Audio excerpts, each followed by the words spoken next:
So welcome everybody to the Investor Relations course number 2. The first one we did a couple of weeks ago, and I will just make sure I get this up and running. Give me 1 second. Let's see, there we go. Like whenever you move away from a tab online, then there we go. So the first session we had on investor relations, and if you want to go to YouTube and find it there, we would love for you to find it there. But the first investor relations, we covered all of these aspects here about getting into investor and into investor mindset, create an investor persona, then activating your ecosystem, feeling confident about, well, we're going to go into the coffee meetings and investor communications next. So last time we also went into data room, but refer to that link and that video because it's really great to be able to go down that way and learn from there. Let me just go back up here. Oh, sorry, I'm going to start over here. So for this investor relations number 2 that we're going into, is more about investor communications and coffee meetings. A lot of people always ask me about how to do a better coffee meeting. How do I do better investor communications? I'm always about knowing that there are different ways to do things. Different people have different ways of thinking. There's different personas of investors and different personas of entrepreneurs.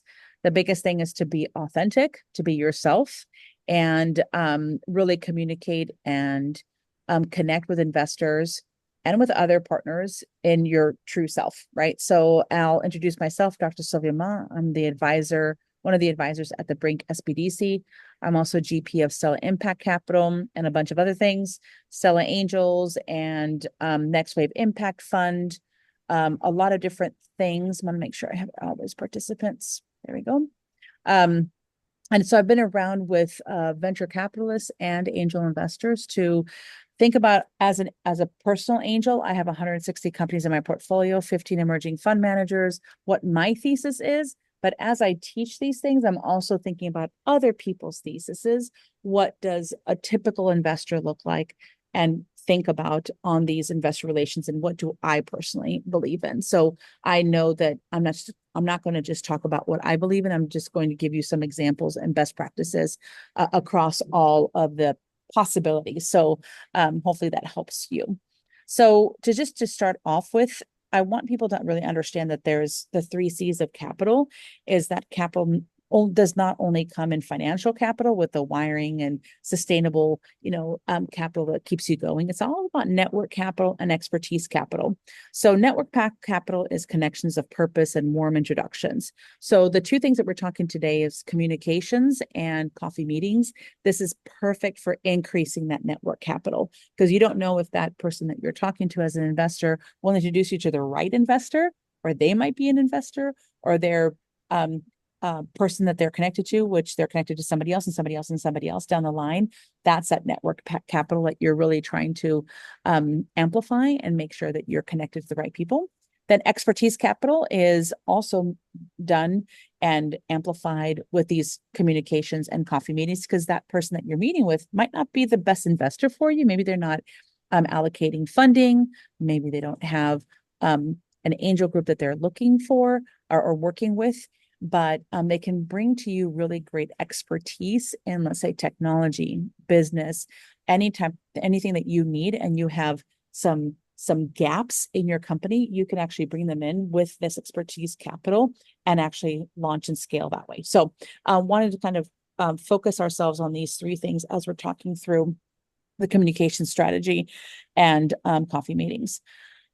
So finding the best investors for your company is really a balancing act, and it's not black and white. It's about fitting within your values. We did the first session about trying to figure out what your investor persona is. As a founder, you want to feel this trust with that investor, trust your gut, and it's a long relationship. It is a marathon, not a sprint. It's about bringing value to both sides of the investor table. So as you're meeting with them in coffee, they're also trying to figure out, how do I do this coffee meeting better? How do I get more information from this founder in an easy way? So the coffee meeting, let's go right into it.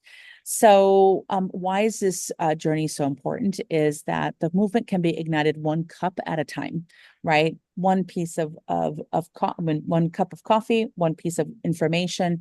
And I always like mention this 300 years ago during the Age of Enlightenment, the coffee house became the center of innovation. It inspired people to think freely, rationally, and openly. So I start with that because a lot of investors actually just like having coffee meetings. That's a positive and negative. There's a pro and con to that, right? Is that the con is you might have like 100 coffee meetings and not get an investment. Sometimes that happens, right? But other times you do get that next level, but it's this conversation, it's this innovation. And as investors love working with startups and love growing their ecosystems, they love these coffee meetings to ignite that innovation, ignite their creativity. That's what kind of brings that joy and that buzz into their sphere. So play it up as entrepreneurs, right? Is that this is what kind of maybe what they love, what brings them joy. So meet them where they are, not be like, okay, and transactionally, can you invest in me? That might not be what the coffee meeting is really about. So with that is, you know, why coffee meetings? So trust is the most valuable currency. I think most of you already have heard me say that multiple times. So that's tremendous reciprocity between you and us with sincerity and transparency. That's TRUST. So think about that consistently, right? Is reciprocity, is sincerity, is transparency, is relational aspects of it. That is the currency that you're trying to give and take in a coffee meeting, especially a coffee meeting.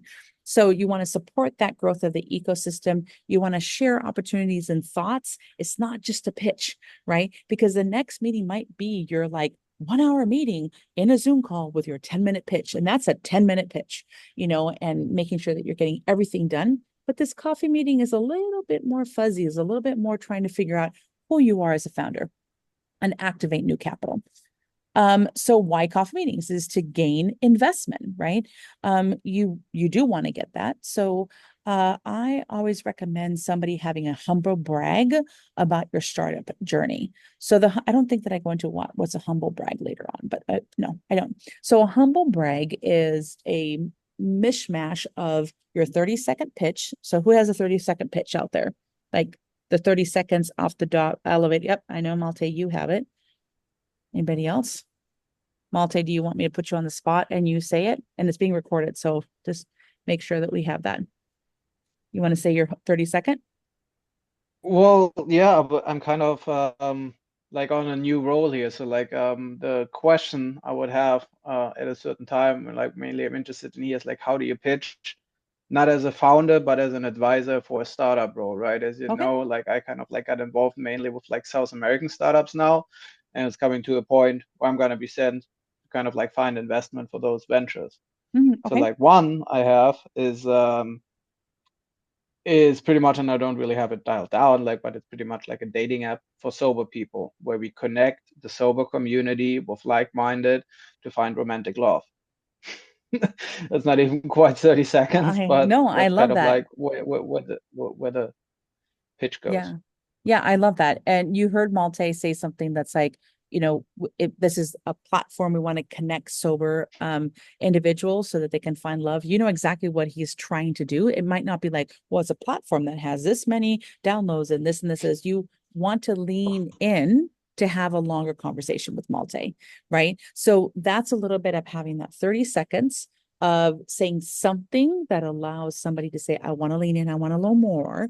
And then the humble brag piece of it is that you have a little bit of that 30 seconds. And the humble brag is, and I would say, I would add to Malte, because I've been an investor, I've been an entrepreneur or multi-entrepreneur founder or a multi-startup founder.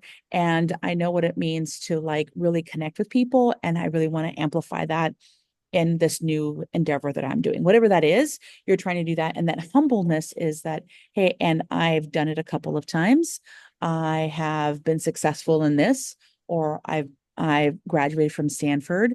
Whatever that is that you can do as a humble brag to say, this is who I am, but with that pitch is really important. So you're not truly only pitching, and you're not saying, and I'm this best thing since sliced bread, and I'm going to talk to you about all these things. So I would list out the things that you're very good at, your strengths, and then mash that together with that 30-second pitch. So let me share again my slides to go back to this. So So thank you. the humble brag, Sylvia, that Mhm. humble brag could be pretty much about anything, where it could be about like the startup, could be about like the industry or the individual who's pitching.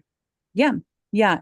You can, and what I like is that usually I have my 30-second pitch down packed, and I have a humble brag at the beginning and a humble brag at the end.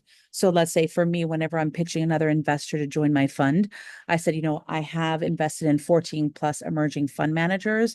And what I like to do is pick out that fund manager that really understands the industry and this, because I've seen it over and over again. My fund is blah, blah, blah, blah, blah. And at the end, it's like, look, and we're doing deep tech in my fund. I said, well, and I have a PhD in science and an MBA in business strategy, and I have helped over 1,000 entrepreneurs launch their businesses. So I can kind of like not say I'm this and this and this and this and this. Thank you very much, and I'm doing this. It's more of like uh,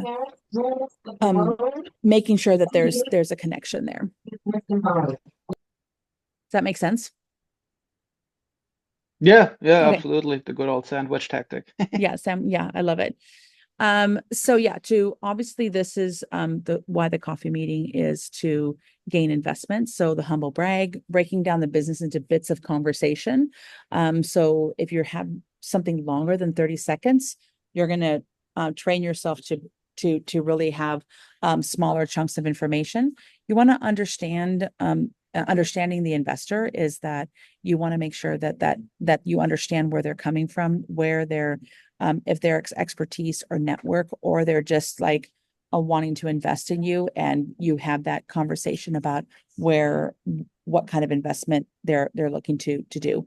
Then you're looking at like intuition and your gut feel of why this investor is talking to you. Qualitative portion of the due diligence process. So this is something that a lot of entrepreneurs don't really understand, or that they're a little bit like fuzzy on this, is that the due diligence process can go 1 month, 2 months, 3 months, 4 months. And this is part of the due diligence process. And this is a time, the coffee meeting is when you get to know each other more, like a relationship, like a friendship, and that they can really understand what you're thinking about, how you're thinking it. So that is part of the due diligence process, that when they go into like, okay, who is this person? What's their profile? They can build from this coffee meeting. You really understand the EQ, the emotional intelligence of the funder and or the investor. And I've already said that it's a marathon, not a sprint. It's about the journey more than the destination. So you want to have a conversation, you want to have a cup of coffee and be positive about those things. And overall, the posture that you want to have in the coffee meeting is be thoughtful, be present, and be yourself. Get to know why the investor started her journey, right? Is if you know more about why that investor is investing, why they are doing due diligence, who are the angel groups that they like, who do they listen to as podcasts, you can really go into their shoes and be like, okay, this is who they are, and this is why they're going to invest in me, and I'm going to match that with the company that I'm presenting to them. Does that make sense? Yeah. Okay. And be curious about their investment thesis. Ask them, what do you invest in? And if they're like, oh, we're industry agnostic and this, you can also ask, what was your last investment like? You know, those are the kinds of things that you will not find out. Did they do it 6 months ago? Did they do it a year ago? Did they do it ever? Are they on their second investment opportunity, or are they in their 15th investor opportunity? You'll understand where they are coming from and seeing where they, who they have invested in. So be present is especially in our world where everyone is too busy. You want to be present in that conversation and make sure that you're there, you're asking great questions. And then all anyone wants is to be acknowledged for their efforts. And that's something, if you are present, they love that. They're going to be like, I love this entrepreneur. I'm going to meet with them over and over and over again. And then be yourself. Investors will see right through not being authentically you, and then also lean on your strengths. If you're more like you go after intuition, you want to make sure that you're like asking those questions about who they are, what are they doing, and all of that. What you can ask the investor. So screen the investors as much as they're screening you. Do your own due diligence. And so like everybody said, have they invested in your space before? Do they know your industry? Did they have a successful exit already? Yes or no? What do they know about your customers' behavior, needs, and trends? Are they intimately familiar with your competitive landscape? Are they connected with larger investors, VCs, that can co-invest with them, or are already syndication partners? And more importantly, is do they have connections with the next level investors? If they're coming in as seed or pre-seed, do they have seed or Series A investors that they typically invest in as a follow-on? And ask about their volunteer works. And Joshua, I see your hand raised. I'm just going to finish this. Ask about their volunteer work. The reason why I say that is that you get to know their values, but not asking them, so what are your values? Are you full of integrity? That's kind of weird, right? So you want to ask them, hey, where do you volunteer? And they're like, oh my gosh, I love my kid's school. I really volunteer there. Oh, family is important to them. Or that they're like, my volunteer work is that I used to be a foster child and I volunteer with the just-in-time foster youth in San Diego. Oh, interesting. Okay, they have that background and they want to give back to where they were before. They're about community. Do you see how that really allows you to understand them a little bit better? So, Joshua, what is your question? So regarding the what to ask the investor, I would assume that depending on like the type of investor or what you're hoping to get out of them, meaning like why you're taking a coffee meeting, is what would determine the type of questions you ask them. I'm sure there's some general questions, but you'd want to probably, I'd assume, tailor some of these questions, whether it's the three C's of capital, like you mentioned. If I'm hoping to know this person because they have connections in my industry, rather than a financial investor, it'd be different, Yeah, correct? and also I would have you I alluded to this a little bit, but then let me step back a little bit. It's like understanding your gap, like doing a gap analysis of your own startup. Like you're raising funding. Okay, $1 million. But what's your gap analysis of your company? Do you really need an advisory board member in the industry because you don't really have that expertise, or you are a non-technical co-founder and you need a lot of technical expertise? You're looking for this. So do the gap analysis of what you need outside of just money so that you can Mhm. really tailor of the three C's. What do you actually need to ask for? Because if you're in a coffee meeting and they're like, you know what, we're fully allocated for the year, you're like, oh, I'm asking for $1 million and I'm out. Like there's nothing else to talk about. But if you understand the whole like scheme of the three C's and what your gap analysis are and what they can bring, then you can really fill the holes and you actually scale your company more efficiently because you've had the a better connection with them. And they love talking about themselves. Anybody does, right? So you're like, so what do you think about this? I'm in this industry. Do you know it? They're like, oh my gosh, I've been in it for 30 years. You're like, really? Who do you know? And that curiosity allows them to know, oh, they're curious. This founder's curious. They're coachable. They get to understand more about you. And they're like, oh, this is the investment that I want to make. Does that make sense? Yeah, 100%. That does make sense. Does that answer How your much? question? Yeah. Yeah, it does.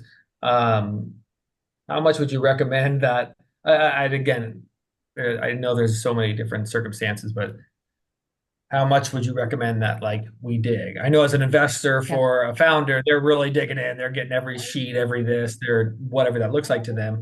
Yeah. But I think that there's an appropriate level, I think also depending Mhm. on what type of relationship you're looking to get out of that. Yeah.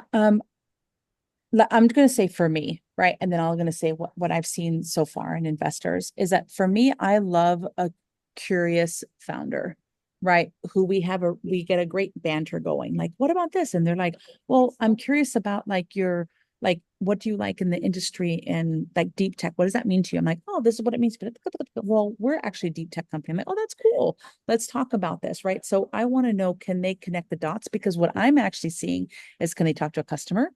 Can they talk to other investors? Can they talk to their team? Do they are they good at like communicating their value proposition in multiple ways? That's what I'm seeing, right? So I don't mind the digging because I like that curiosity. I would say for other investors, they're either watching the clock and they only have 30 minutes with you, or they're like, you know what, I have time. I just want to see what this entrepreneur asks me, right? So Yeah. there's ones that are more stickler of time, so you want to be more efficient, and they know that you're digging into a little bit of who they are. But if you're digging and saying, what is your investment thesis, that's a very like open um like question than saying, like, what has been the last 5 things that you've invested in. That's a little bit more warm and inviting to have more conversation. I would err on that for investors that are still like lingering in that 30-minute time frame. Or if somebody's really tactical like this, then you're like, okay, what are your 5 things that you've invested in? They're going to ask, they know that you're going to ask them that. Okay, Yeah. cool. Awesome. Thank you. Yeah. The nuts and bolts in the meeting. So I created this because a lot of entrepreneurs are like, what do I get prepped and stuff like that? So number one is do your homework.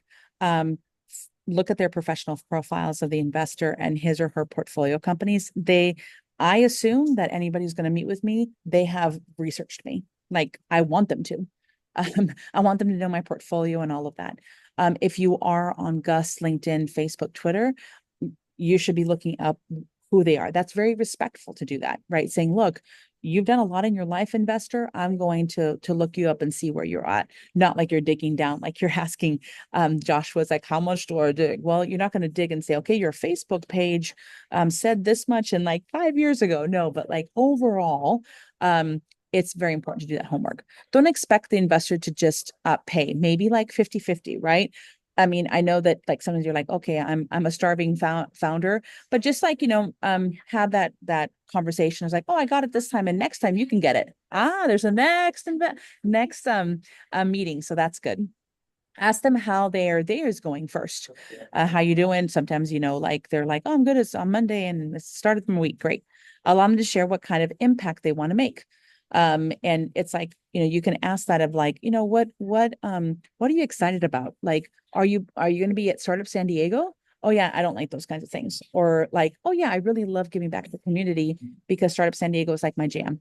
Great. Now they're part of the community. Um, share how you can provide them value as succinctly as possible, saying, look, I have this company. I know this would be a great addition to your portfolio. What is your portfolio like? And they're like, oh, this and this and this. So you're kind of sharing them a little bit of like, this is how I can bring you value. And what is your portfolio, and share why you started your startup. So that founder, that origin story, a lot of investors like the origin story. Why?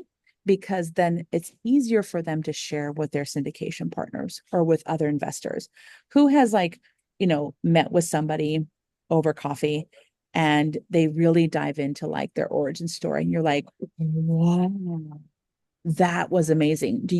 Is it easier for you to share that as opposed to like what their company is? Like, you might not remember that it's SaaS, you might not remember how many customers they have, but do you remember the origin story but more?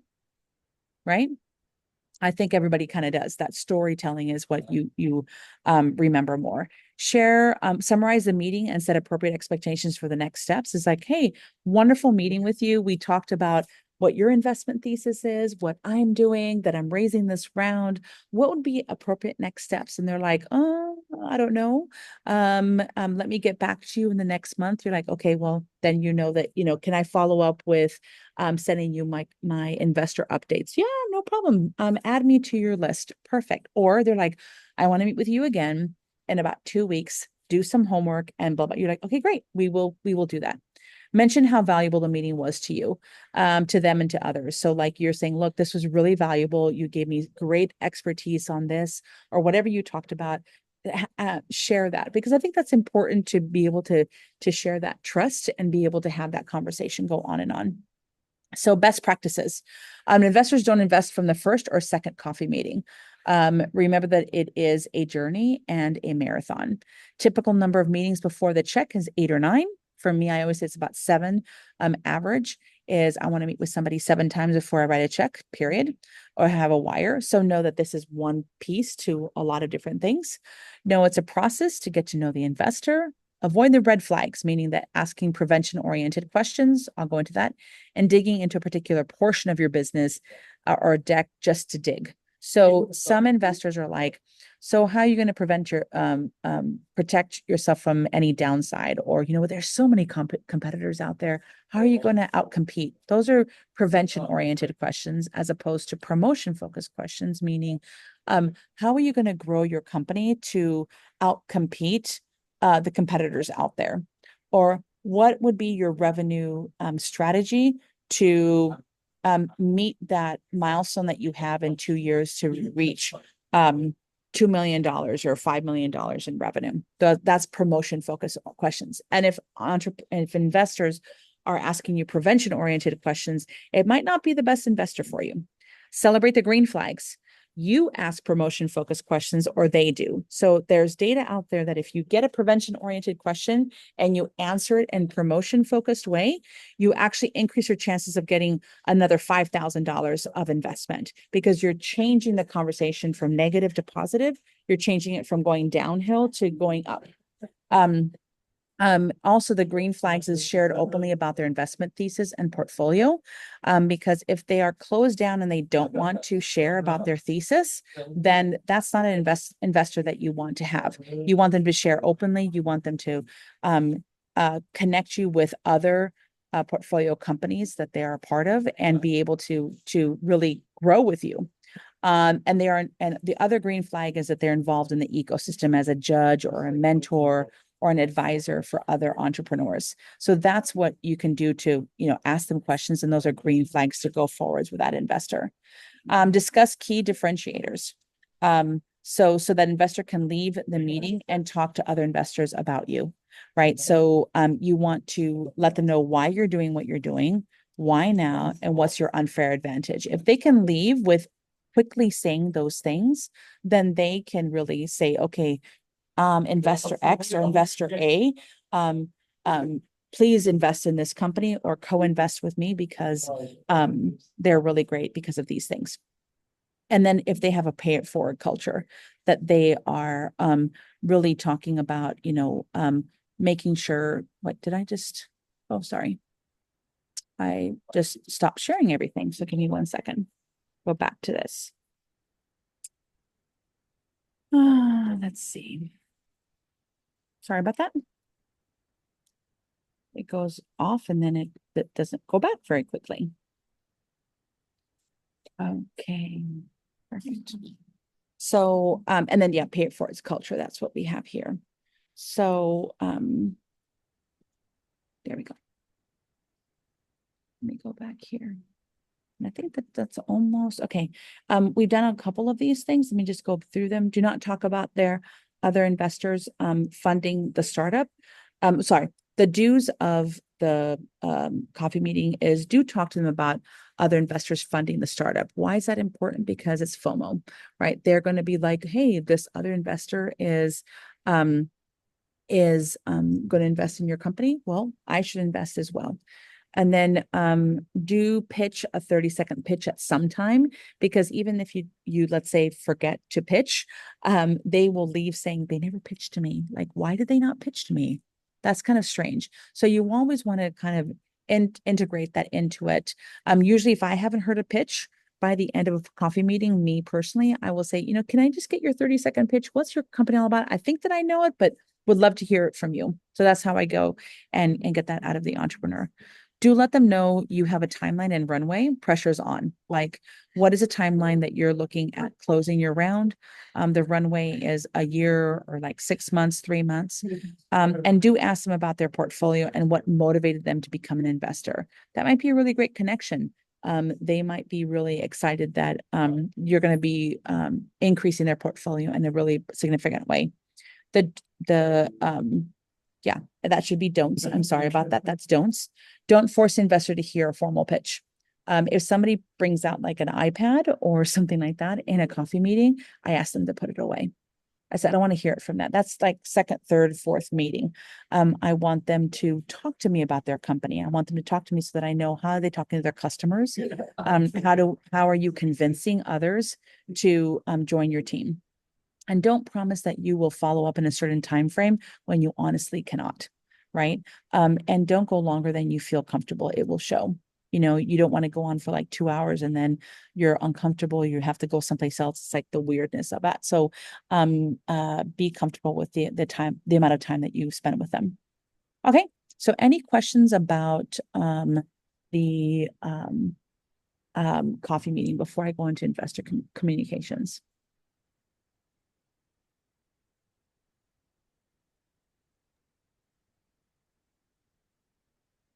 Can I ask a question or should I Yeah. type it out? No, go ahead, Rahim. Just wanted to know, how can I get a coffee meeting with you? Yeah. I love it. Jorge is also doing that. Anytime, just slide a DM into LinkedIn or send an email. My emails are always flooded, and emails like 20 years ago technology. Email should be gone. So LinkedIn or Instagram, just let me know and then we can have a coffee meeting. It'll be fun. Cool. Sounds good. I love what Thanks, you're doing Simran. too. No problem. But that's how you can actually Yeah, ask investors anytime. It's like exactly how he talked. Because sometimes it's like, how do I even ask them for a coffee meeting, right? It's like, hey, can we have a coffee meeting? And the people that don't like it, they'll say no. I mean, to be honest with you. Also giving you the feedback too is that I've been on a lot of stages in my life, and I'm always like, anybody who wants to reach out to me, send me a DM. And maybe there's 500 people in the room, I get like 1 or 2. So no, on our side, we put it out there sometimes and then we never get the response, or that we're flooded with the response and we pick and choose. So persistence is also key as well. So somebody had a question or somebody was saying something. Yeah, I had a follow-up question, Sylvia, about the number of meetings. When you say 7, 8, 9, something like that, what kind of like the ideal time frame of those meetings to take place? Like, how long should they be all individual? Like, what kind of time period is like a month, 2 months? And are those all considered in-person meetings, or is it like also kind of equivalent to just like hop on a Zoom, WhatsApp, or whatever we have these days? Yeah. So I'll answer your question as an individual angel, and then another answer would be for an angel group. So the 7 or 8 times or 9 times is the individual. I feel like it's more like individual angel if you're going to think about that. It's like they're going to meet you at an event or on LinkedIn. They're going to meet you on coffee. They might say, hey, you know what, can you work on a couple things or send me the pitch deck later on? You might send them something and then you see them again on Zoom.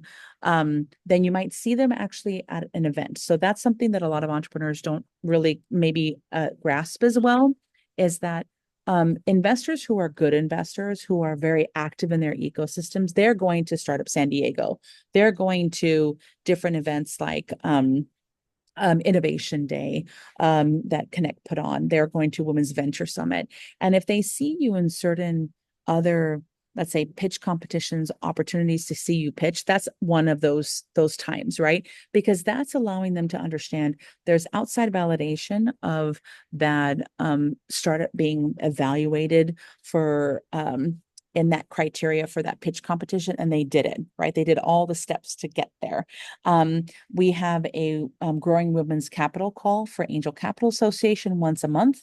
And I always tell the entrepreneurs that are going to go there, it's like, look, it's not that you might not get an investment after that time period, but that's another spot that investor can interact with you, ask you questions. So hopefully that answers your question of maybe an individual seeing, let's say if that relationship with that entrepreneur is 7 or 8 times, because it can be coffee meetings, Zooms, in person, pitch competitions. Oh, I see you someplace else.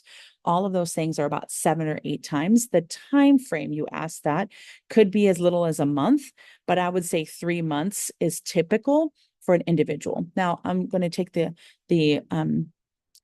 opportunity to answer for an angel group or a VC. Usually angel groups take a lot longer because they usually have a process, right? You have an application, you come in, you might need a champion that champions you through the whole process. They might have first review, second review, pitch competition. They might have showcases. They might have quarterly meetings that they want you to be a part of. And then if you pass their thing, then you pass it on. And then there's due diligence. There's all these things. But no matter what, that investor that is evaluating you on that angel, like the angel group meeting, they have probably seen you 7 or 8 times by the time that they're going to write you a check. So no matter what, it's the same, but different modalities of getting you there. A VC typically has an application process that you have to go through, and you go through their due diligence, and it's typically less than 7 or 8 times if they're going to do like 3 months of due diligence, because they have a process already. So it's like, does that make sense? The individual angel, much more volatility, but in a lot of different pieces, but more community pieces and their own due diligence, which you don't know what their due diligence is like. Angel groups, there's a process. It takes longer, right? 3 to 4, 5 months. VC, there's a process, but it's tight because they want to get their game is to get as many volume like numbers in so that they can pick that number one entrepreneur and startup that they're going to get the highest return on investment. That's the VC. So you see how it's just like very different mindsets, but the same sort of touch points. Okay, next question. Oh, there was a question also. When does persistence become annoying? Is there a time which you give up? Yeah. Is there a point at which you like, I know. I'm just I get that all the time. anywhere. Yeah. Great question. I get that a lot, right? Is like, how many times is annoying. So when you're reaching out to I'm always like, leave it for 7 days until you, let's say, annoy somebody the next time. So 7 to 14 days. So I usually it's like 3 times at 7 days and then go into 14 days. During that time, if they do not get back to you and you have a good sense of it, you could actually put them into your investor, like quarterly report lists. Just because like I'll give you my like perspective of that is that whenever I meet an entrepreneur, I kind of like them, we have a conversation and I get onto their quarterly investor comms. If I'm like at another event and somebody asked me, oh, I heard that you met this person, or who's the person that is in this industry? I'm like, oh, wait a minute. I'm going to go on my phone, see what your last quarterly report is and be like, oh, she's doing really good. Buck. And it's right there. I might not like reference it or do something like that, but it is, if I'm an ecosystem builder, I want to know as many people as I know to be knowing what your traction, what you're doing good at, and be able to reference you to others. So, so that's why it's like the persistence is 7 days, every single 7 days, 14 days, and then put them on your investor thing, because the investor quarterly reporting, it's not so personal. It's not like, and I'm sending you another email. It's more of like, it's my process. And they're like, oh my gosh, she has a process. That's so great, right? So you're showcasing a lot more than just sending them an email. Thank you. Yeah, that's Let me go. And with that, I'm going to go into the investor communications. So that's the last bit. We have about like 12 more minutes. So this is, I covered this a little bit in version 1 of this deck, but fundraising is a full-time job. The investor newsletter is something that you can really showcase your traction. You really can let people know about what you're doing, and it comes from an abundance mindset, right? Of showcasing what you're doing as brilliantly and as positive as possible. So step 1 is to create a database, of course, a CRM for all investors, either Founder Suite, Salesforce, Piper Drive, even a Google Drive. But you can also do an Excel sheet, but a CRM of some sort to kind of track all that. Some fields to include are just the basics, name, company, date, intro, status, and who's introed, like who has introed you, and get back to them and say thank you. Percent likelihood of closing, and also how that connects with your investor persona profile. This is your fundraising portal. You want to work the funnel. Basically, it's the same thing as a marketing funnel. Work the funnel, get through it, and put as much detail as possible for you to actually be as productive as possible. Step number 2 is identify the investors. Figure out which investors are a good fit for your company, and for each one have a reason. Is it relationship driven? And you can actually codify it as the 3 C's if you want. Knowing your gap analysis, what are the 3 C's that they're going to fill? Outside of your local environment, Crunchbase, PitchBook are great places to find that. And then identify the specific partner if there's one. So if you're looking at VCs, what's a specific partner that likes your company or your industry? Figure out who that can connect you. Look on LinkedIn, see first and second people's connections, and see what would be the best for you, and write a blurb to make it easy for whoever is introducing you. So a blurb is basically a little description of your company and some of the traction that you're going through. It should be no more than 3 sentences long, so that you can really easily share. And investors can be like, what's your blurb? Can you send me your blurb? That's what it is. That's 3 sentences, a description of your company, some traction, and a final piece of information. I'll go quickly because we have only 10 minutes here, but this is this is the AngelList profile of Gymtrax, and showcasing who the founders are. This is more of, like a Gus profile. And then investors from previous rounds are these investors. And that's where you can find, if it's something that is a competitor to yours, who are the investors that invested in them, so that you can see who you need to reach out to. Prioritize investors. A big mistake entrepreneurs make is going after the more sophisticated investors first. Raise from angels that are less sophisticated than the VCs that you're gonna go after. Call on friends and contacts, and if you're a ecosystem builder, rely on that first, and then be able to go from there and introduce them to other people and get intros to other people. And FOMO is a real thing that investors have. So the more that you have more people that align themselves to you, that herd mentality takes over, and that investment comes easier, not easy, but easier. And then do your homework. We've talked about this already. If you have intros made, do additional research on specific investors. What is their recent investments, investment philosophy and thesis, friendly co-investors, and tailor your message. So you're going to have your blurb. You want to tweak your pitch a little bit based on a specific investor.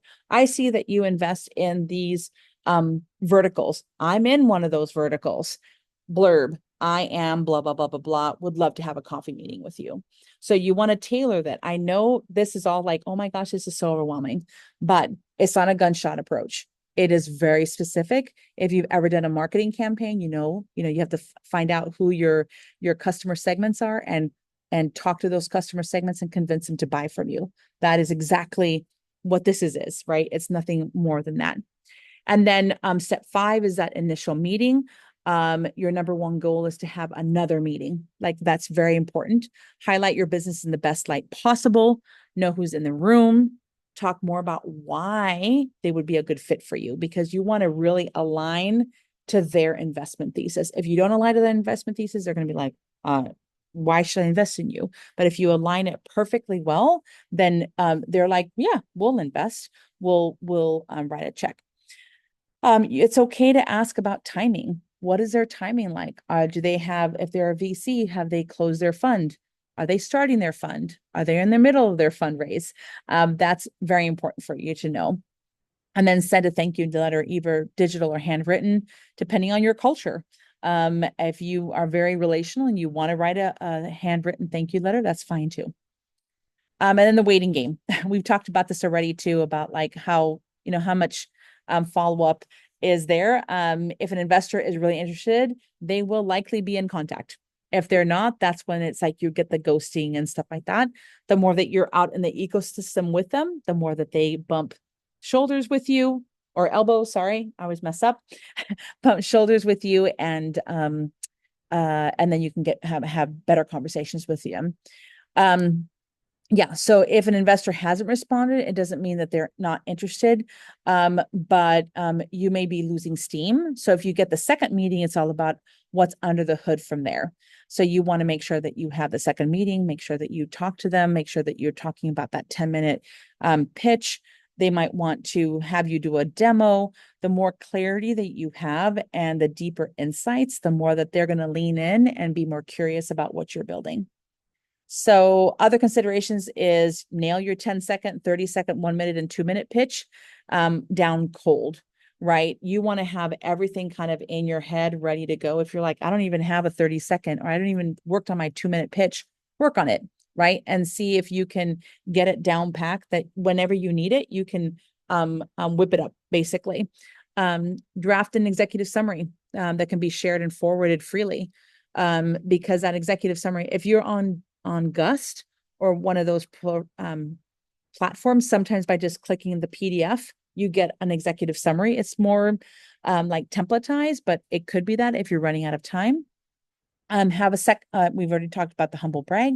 Have a 30-second founder story that you have memorized, because sometimes it's like, oh, I'm going to cry when I talk about my founder story because it's really emotional, or like you get upset or you get anxious about talking about that because it's very vulnerable. Just memorize that 30 seconds so that you can quickly say it. So your personal brand is equally as important as your startup brand. So that's one thing a lot of founders don't do, is that the LinkedIn profile and posting as yourself is so important, because investors see them be like, oh, I want to know that entrepreneur. Oh, he or she is doing a really great job. So that's that.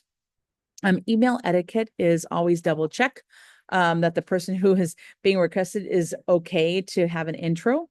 BCC, post the intro.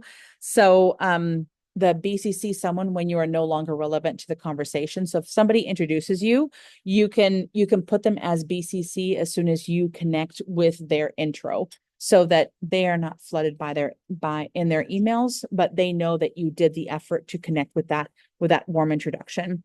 A no can turn into a yes. Ask potential investors if you can keep them posted on the progress, even if they say no. A no today may be a yes tomorrow.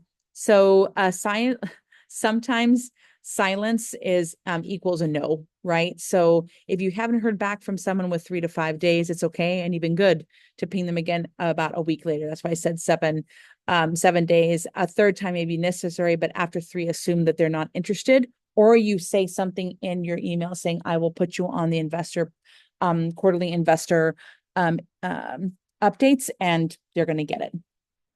Okay. So a cold email is more, let's see something here. So I gave you some, and I'm going to share this deck with you, but basically a cold email is this one. Hi, I'm Dr. Debbie Chen, founder of CEO Hydrostasis. There are currently no good solutions. Our business model is this. We're coming to a major inflection point. This is a great opportunity. Do you see how that's super easy to reference and be able to kind of have a great conversation from that? Talk about an inflection point, best if it's personalized.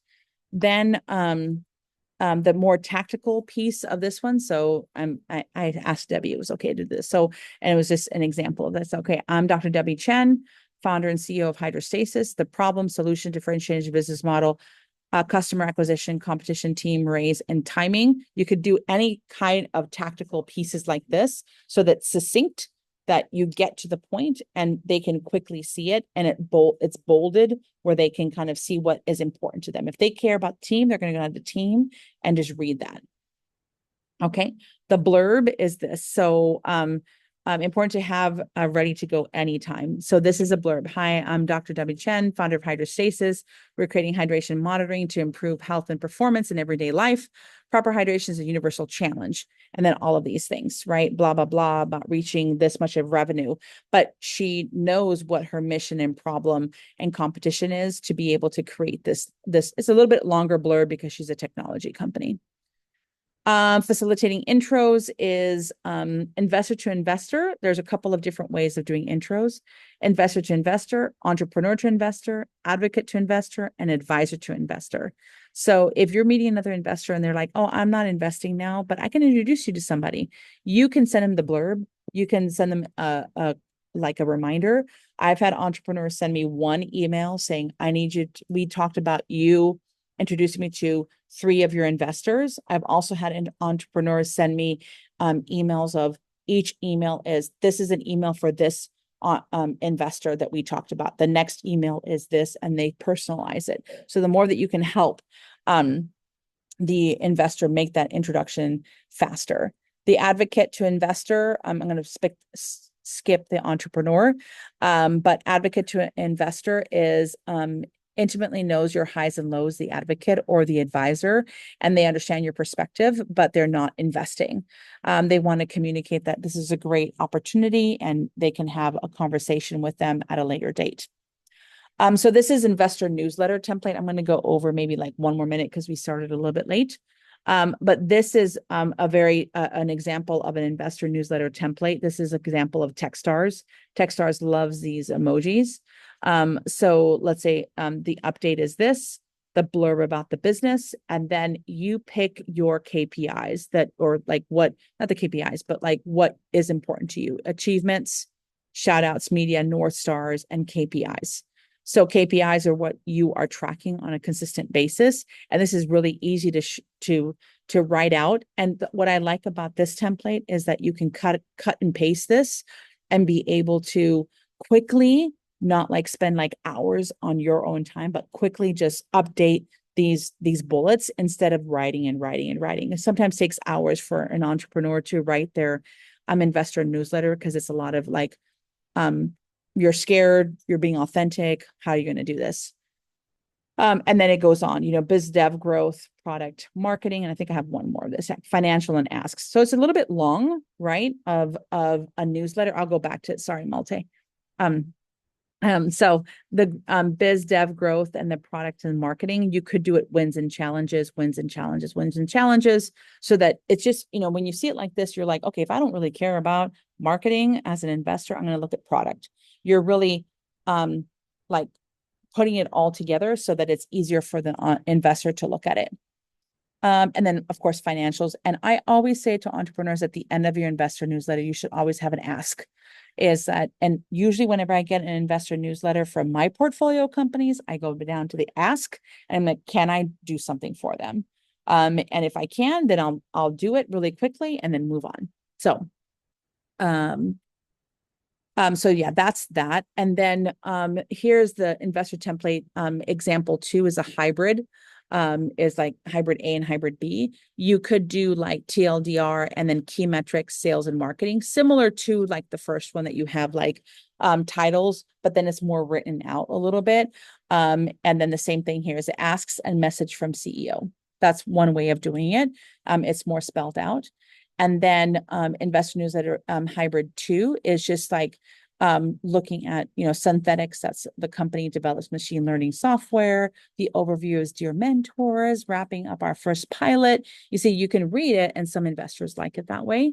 And then example 3 is all written, but then there's like some images here that allows somebody to say highlights, raise snapshot, and company asks. So you can do it based on what you like as a founder to be seeing like how does this work and what would be the best way possible to do this based on also your cap table, your investors, if they like it more bulletized or not. And that's it. I finished. Good. So I'm only like a couple minutes off. Let's see. Okay, perfect. So it's like thank yous. Okay. Anything else that people had questions about?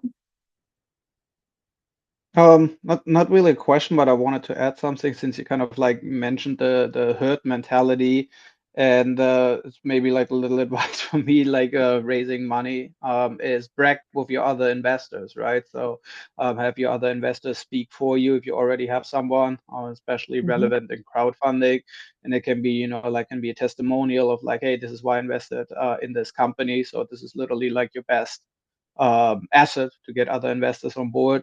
And then at the same time, those new investors can be kind of like gathered by showing them what kind of like of a unique like-minded community it is, right? So let's say my example, a dating app for sober people is like, hey, we have all those other people as investors already on board. By investing in us, you'll be part of this community and get to know those exciting other investors. Yeah, I love that. Thank you for adding that. Well, we're all out of time. If you do want to have a session with me, I'm one of the advisors at the Brink SBDC, and you can set up an appointment with me. We have amazing advisors at the Brink SBDC that can answer a lot of your questions. So if you have an advisor, they're awesome. Meet with them, see what they can bring to your table. So any other questions off the top? Yes, go ahead, Becky.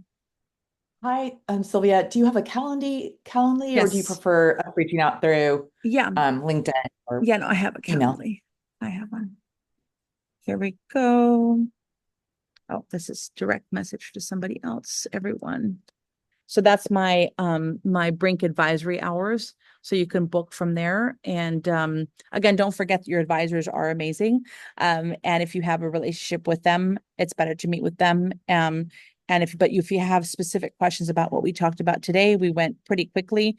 I mean, we were a little bit late at the very beginning. So sorry about that, but we got through most of it. So hopefully you have a better understanding of the coffee meeting and the communications. Again, it is a two-way street. So, and it is a marathon. So the more that you can showcase your values and your authenticity, it's going to help no matter what. And of course, you do want the wire to be sent and the check to be written. And it will take a couple of times, but you got this. I know you do. Okay.